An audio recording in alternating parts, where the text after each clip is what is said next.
accelerate the wheel of Dhamma, subscribe the channel and press the bell icon. भगवान तथागत सम्यक संबुद्ध, उन्होंने उनका जो धम्म है वो रियलिटी के ऊपर आधारित है, अर्थात वास्तविकता को वो प्राधान्य देते हैं, वो सत्य को प्राधान्य देते हैं। तो भगवान तथागत बुद्ध के बारे में संसार में एक गलत फहमी हम सुनने को मिलती है, और वो गलत फहमी ये है कि भगवान जो बुद्ध थे वो दुखवादी थे। क्या थे? दुखवादी, पेसिमिस्ट। भगवान बुद्ध दुखवादी नहीं थे। क्यों उनको दुखवादी कहा गया? क्योंकि भगवान बुद्ध ने 4 आर्य सत्य के ऊपर बड़ा जोर दिया, उसके ऊपर बल दिया है। बोध गया के पावन स्थली पर जब वैशाख पूर्णिमा के दिन पर उन्होंने तृतीय प्रहर में जो उन्होंने प्रतीत्य समुत्पाद और 4 आर्य सत्य का साक्षात्कार किया, तो उसी के साथ ही उन्होंने सम्यक संबुद्धत्व की प्राप्ति की थी।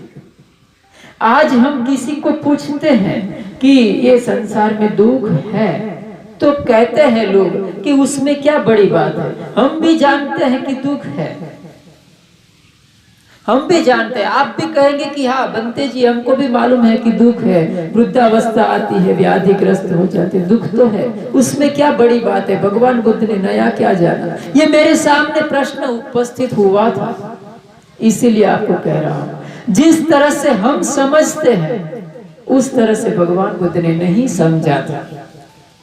उनकी दृष्टि विलक्षण थी, उनकी दृष्टि अलग थी, हमारी दृष्टि अलग है। हम जो देखते हैं वो सिर्फ ऊपर ऊपर देख रहे हैं, हमारा जो दृष्टि है वो सुपरफिशियल है। हम सब, कोई भी यहाँ मुक्त नहीं है अविद्या से, मोह की ग्रंथि से कोई भी मुक्त नहीं है। एक बार भगवान बुद्ध परिषद में आते हैं, परिषद में आकर लोग वहां उपस्थित थे, भिक्षु भिक्षुणियां, उपासक एवं उपासिकाएं उपस्थित। धम्माचार्यों के बीच में, उनका आश्चर्य के बीच में भगवान कभी नहीं, और अपने हाथ में एक रुमाल लेकर आते हैं। उनके हाथ में एक कपड़े का टुकड़ा था।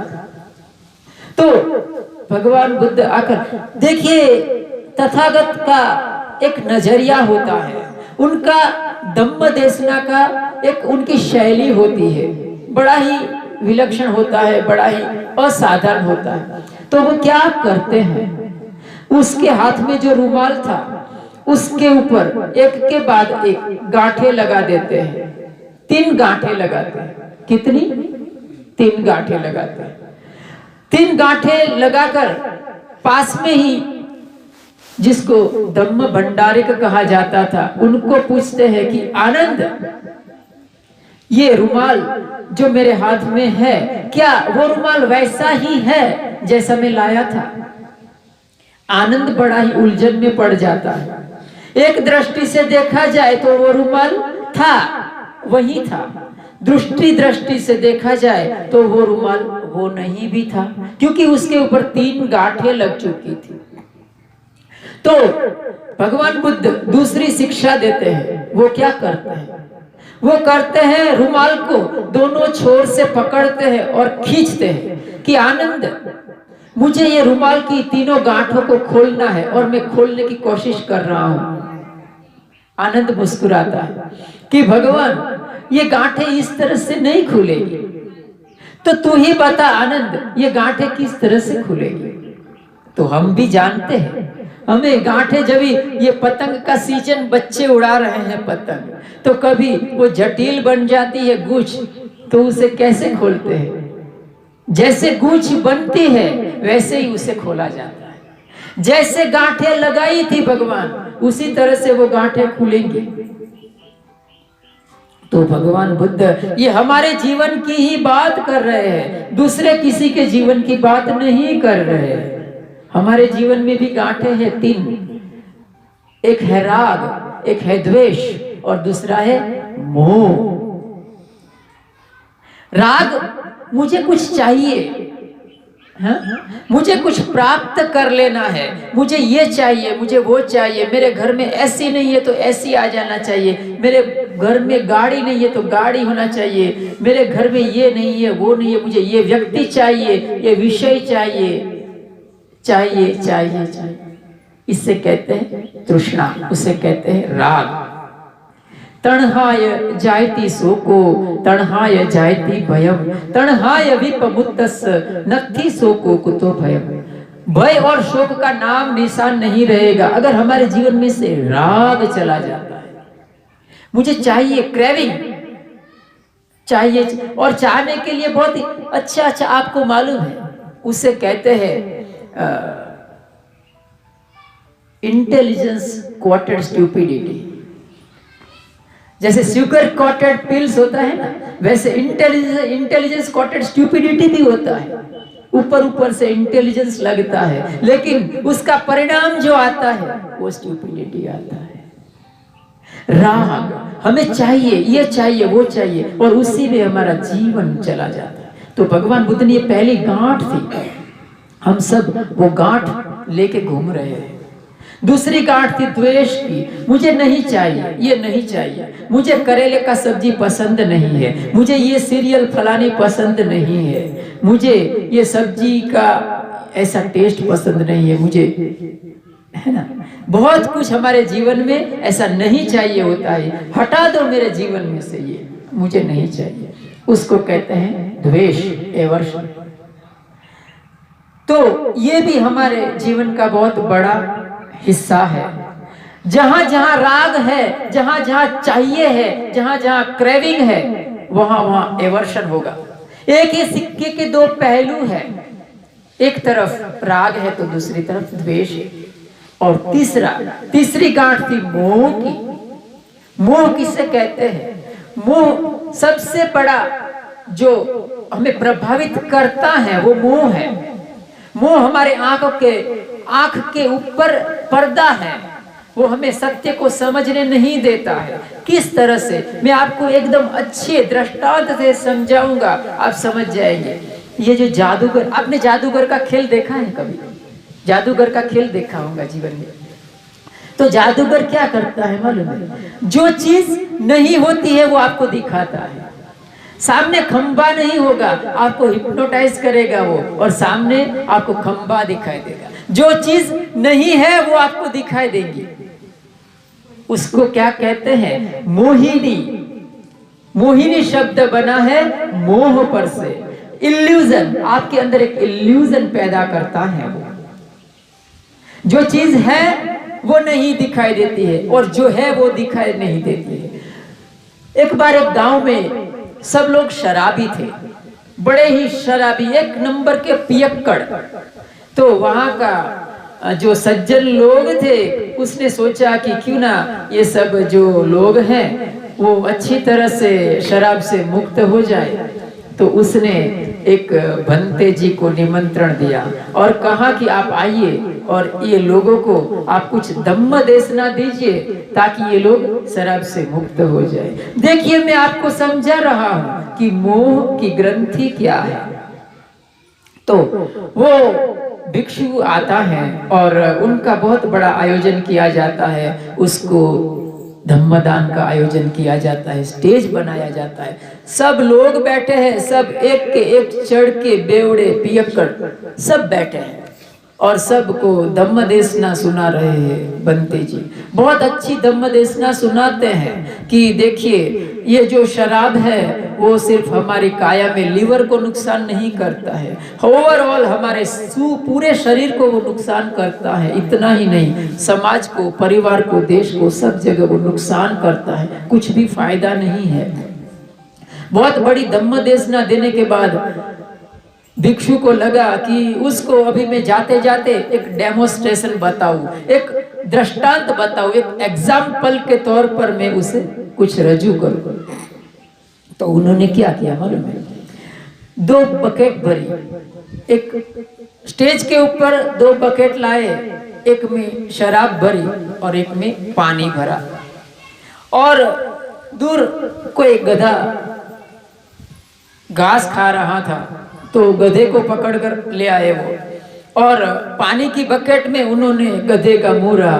बहुत स्वाभाविक है, गधा पानी पीने लगा तो गधा पानी पिया और फिर उसका मुंह है वो शराब की बकेट पे रखा, तो स्वाभाविक है वो शराब नहीं पिएगा।